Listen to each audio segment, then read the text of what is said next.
So we're going to talk about this story, John Pouvet, who decided to kill his wife Katie after just a couple of months of marriage. He was a military man. One of the issues that they were having is that John liked to party with underage teenagers over to their home where they live. Now, this is a military guy hanging out with underage people, throwing parties. He already got in trouble for giving these underage people alcohol. Evidently, during one of the parties, he met a young lady by the name of Hannah, who was just 16, 17 years old. He met her. After meeting her, he decides he wants to kill his wife. Okay, so we're going to play the video clip. And also, he decided that he is going to confide in his young daughter from her previous relationship as to what he did to his wife, Cati Blauvelt. Let's play the video clip. Was John a perfect husband? Absolutely not. Absolutely not. As trials go, this one was fast and furious. But does being a terrible husband make you guilty of murder? No. Just 4 days from gavel to gavel, and in the end, the guy who got away with murder for almost 8 years finally pays the price for his crime. They hate you. You're gonna die. I don't want to do this. An old abandoned house deep in the woods. The kind of place nightmares are made of. I've never seen it, and I've been here almost 25 years. I never knew it was there. 22-year-old Cati Blauvelt and her friends used to hang out in a place like this for fun when they were kids. But now the fun times for her are over for good. She's here in the cellar where her friends find her, brutally stabbed, and left to die alone in terror. I don't know what she went through. Just imagining the pain, what she must have been screaming for him to stop. And now her estranged husband has disappeared into thin air. And what's worse, cops say he's taken 17-year-old Hannah Thompson with him.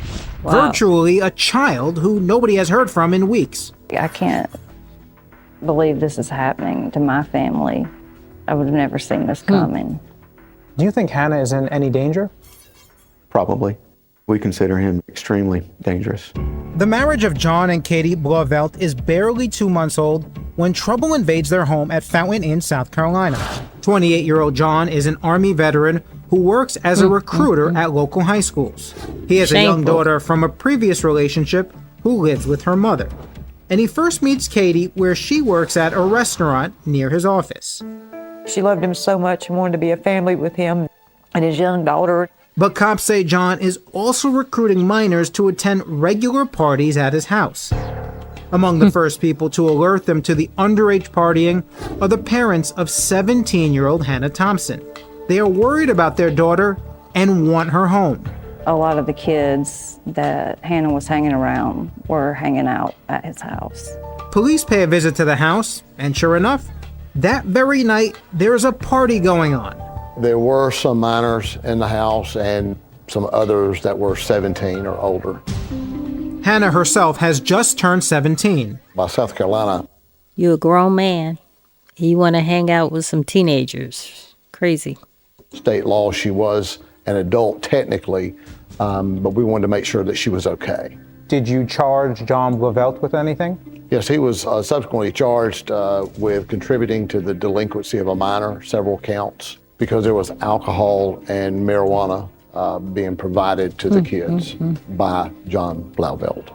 But soon after that, Cati shows up at the police station with a surprise. She's carrying a .357 Magnum. She says it's John's gun, and says he aimed that powerful weapon straight at her head with a terrifying threat. Whoa. According to her statement, he pointed the gun at her and said that he would kill her, and then he pointed the gun at himself and said that he would kill himself. And then he left the residence telling her that he would kill everybody that she knew. Now police book John on a domestic violence charge. Cati has already moved out of the house, back to her mother's place. I was just so glad to have her back again. And try to have a mother-daughter bond and do things with her, go to the movies and just hang out. John is shortly out of jail on bond pending a trial on his charges. There is a no-contact order between him and Cati, and Patricia Piver says her daughter is happy to comply. Was Cati planning to get divorced? Did she want to reconcile? She'd asked me to help her find lawyers and look them up and try to find somebody to get a divorce. Good. So she had it with John. That was it. Oh yeah, she'd had it with him. And that's the way things stay. Until the day 6 months later when Cati suddenly goes missing. Her friends, sensing foul play, immediately begin searching for her. One of the places they search long past midnight is the old abandoned house, out in the woods in nearby Simpsonville, where they used to explore as children. In the cellar, they notice a pile of construction debris on the floor, but something about it doesn't look right. So they check underneath. In a horrific discovery, they find their longtime friend lifeless on the floor, stabbed multiple times and left to die in this dark and foreboding place. They make a 911 call, heard for the first time on national television here on Crime Watch Daily. My friend, she's been missing for, I think, 30 hours now, and we found her in the bottom part, in the basement, covered up with pieces of wood. Was she still alive? No, sir. No response. So she was pale and unresponsive? Yes. I couldn't understand why anybody could be so evil to do this to her. She was so pure and so innocent. Oh my goodness. In the mortuary, the man told us it took them 5 hours to fix her up, to make her presentable. And it Horrible. It still didn't look like her. The makeup they used was so dark, and they said they had to do that to cover up everything that was done to her. I just want her back. When I was in the mortuary, I told her I just wanted to take her home because she was so cold. And I just wanted to lay her in her bed and put my arms around her, keep her warm. But I'd never get that chance. Sad. What are you feeling right now? She shouldn't be gone. She didn't deserve it. All she wanted to do was be loved. Cops begin their investigation of the killing with a visit to the house of John Blauvelt. And, surprise, not only do they find John, they find him with 17-year-old Hannah Thompson, the young woman whose parents first complained about the underage partying at his house. John Blauvelt is served a search warrant. And Hannah was with him. She and John Blauvelt had both been asked questions about Cati's murder. After talking with John and Hannah, police continue their investigation for over 2 weeks before taking the next big step. They charge John Blauvelt in the murder of his wife. But cops now believe John saw his arrest coming. He is gone and not to be found. And to make matters worse, he's taken young Hannah Thompson with him. Her parents came to us again and said that they had reason to believe that she had left with John Blauvelt, and that they had been receiving texts from a burner phone that was identified as Hannah. But we really don't know who's sending those text messages because they have not spoken to her. We love her and we want her to come home. And there are so many people out there that are praying for her. John Blauvelt is still on the run, wanted by police for the brutal murder of his wife, Cati.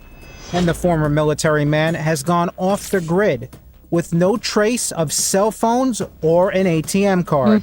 How is he surviving? Getting money, food, housing, some of the essentials. That's a really good question. And quite frankly, we don't know unless there was a cache of money he took with him or somebody out there is helping him. He's considered armed and dangerous. And by his side, he's got 17-year-old Hannah Thompson. Crazy. Cops don't know if she went willingly with him or not, but they believe she is in terrible danger. Obviously concerned. For good reason. Yeah. I don't think it's a huge leap of assumption to think that this child is left with this man that's 28 years old, 11 years her senior. And knowing the fact that he was married to another young girl who was also reported missing and was found some 32 hours later, murdered and in the cellar of the house, an abandoned house. According to police, the relationship between the two is one of many twists and turns. Hannah was one of the young people attending parties at John's house when he was busted for serving alcohol and pot to minors. But according to her mother, Christy, she's been spending a lot more time there long after the parties are over. She says Hannah told them she was staying with friends. Red flags started going up. She was skipping classes, and then there was a argument at the house between us and Hannah, and she left home for about a week. And we didn't know at that time, but she was at John's house that week. Later, Christy learns from police that Hannah had fully moved into John's house right after Katie moved out, when her husband pointed that gun at her head. All the other girls that had been hanging out at John's house did not believe those charges. Hannah pretty much said that she thought Katie was making it up. And her parents are shocked to learn that the two are sharing more than just the same house. What's the nature of John and Hannah's relationship? Is it, are they an item? I talked to a friend of theirs after they disappeared who said that they were in a relationship. So I imagine there's a sexual relationship there as well as romantic. The legal age of consent in South Carolina is 16. But still. That's got to be tough on you to hear as a mom, let alone your daughter is missing. But my God, this guy is almost 30 years old, John. Wow. And he's probably sleeping with your daughter, who's 17. It's kind of sick almost. Yeah, my husband lost it when he heard. He wanted to go to John's house and confront him. I was like, no, you don't need to do that. You might end up in jail yourself or killed, because we knew that John had guns. And after John and Hannah are questioned on the same day about Katie's murder, they hit the road together, but not before they stop off at her mom's house, where her cell phone is mysteriously dropped in the mailbox. What was noticeable about the phone? It had been wiped clean, reset. I assumed when she left it in the mailbox, it was because she didn't want us to try to find her. Once we talked to the police, then we started thinking she maybe didn't want anybody to see some of the texts that she had on her phone. Christy has no idea exactly what Hannah knows about Katie's murder, or what John is telling her. And that time, she doesn't even know for sure if they are together. And she is relieved when Hannah texts her from a burner cell phone that she is okay and still in South Carolina. She sent me a text on, I believe, November 4th, that she had moved to stay with a friend and that she had left her phone in the mailbox. But police have more stunning news for Hannah's family. She is nowhere near her home state as they earlier thought, but fleeing across the country with John Blauvelt. Has anyone spotted him? We've had information that he's been seen in California, in Arizona, New Mexico, along those areas. Actually, the vehicle had been spotted by license plate readers along the border. Along the border, do you think that John is trying to skip into Mexico with Hannah? Certainly entered our mind. So she was texting me just lies, I guess. She was across the country, but texted me like she was still in the state and she was still planning to come home. And did you confront Hannah on it? I did. The first text was an angry one, that she needed to drop the lies, that we knew she was with him, and he was technically now being charged with Katie's murder. Police say John was driving a 2000 model red GMC Yukon SUV like this one when he left home. We have information that it has potentially been painted either black or primer gray with just spray paint. He repainted his vehicle. Appears so. And those details bring the U.S. Marshals on board, who have today turned this search into a nationwide manhunt. We're doing everything we can, using all the avenues of investigations that we have available to us to locate them. Blauvelt, is an Army recruiter. I mean, the guy is actually AWOL from the Army right now. Do you think that his training is helping him to evade law enforcement? I don't know. We do know that his training is definitely one of the reasons we consider him extremely dangerous. Do you think Hannah is in any danger? What's your gut tell you? For the charges that he's facing, yes, I believe she is in danger. We want Hannah returned home safely. That's our number one priority, and the safe capture of John Blauvelt. And what's more alarming, during this time, the texting between Hannah and her mother becomes less frequent, until finally, it stops completely. Uh-oh. To the point where Christy has heard nothing from her missing daughter in weeks. And you're not getting any responses back? No response. But you continue to text her? Yes. Every day? Yes. Hannah's mother is left to worry and answer questions from Hannah's adoring 4-year-old sister as best she can. I have a 4-year-old whose Christmas should be magical, and so I have to try to keep that up, the fun stuff. But at the same time, I'm missing my girl. She thinks Hannah's on a trip. She's seen me crying a few times. She'll ask me why I'm crying or why I'm sad, and I'll say I miss Sissy. While close by, another mother, Patricia Piver, still grieves her daughter Katie, a young woman who got on the bad side of John Blauvelt, and police believe paid the ultimate price for it. I'm hoping her family's outcome is not the same as mine. I'm hoping that they can find John and Hannah and bring her home to her parents. So at least, like I said, maybe they could be able to tuck her in at night and keep her warm, even though I can't. Horrible. And just this week, there's been a huge development in this story. Hannah's parents revealed to us Hannah made contact with them and she is safe. The chief of the Simpsonville Police Department said the teen was found in Oregon, but wouldn't provide any other details. After the announcement, Hannah's father posted this rather pointed message on Facebook, saying in part, "We understand that each of us wants answers for our own personal reasons, but there are limits to what rights people have to the details of Hannah's personal life. Ultimately, it is Hannah's decision as to what she wants known and who she chooses to speak to about this or any other part of her life.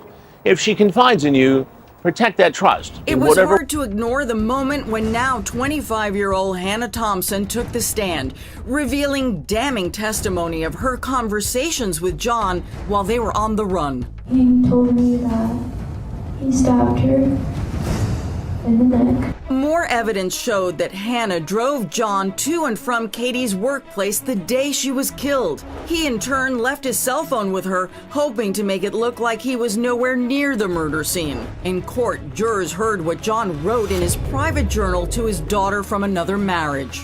"Someday I hope you understand why I did it. That girl was evil to me. She treated me like dirt and took everything from me, including you.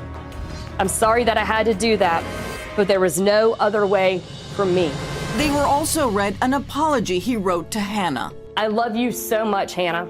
No matter what they say, I'm sorry I got you involved." And perhaps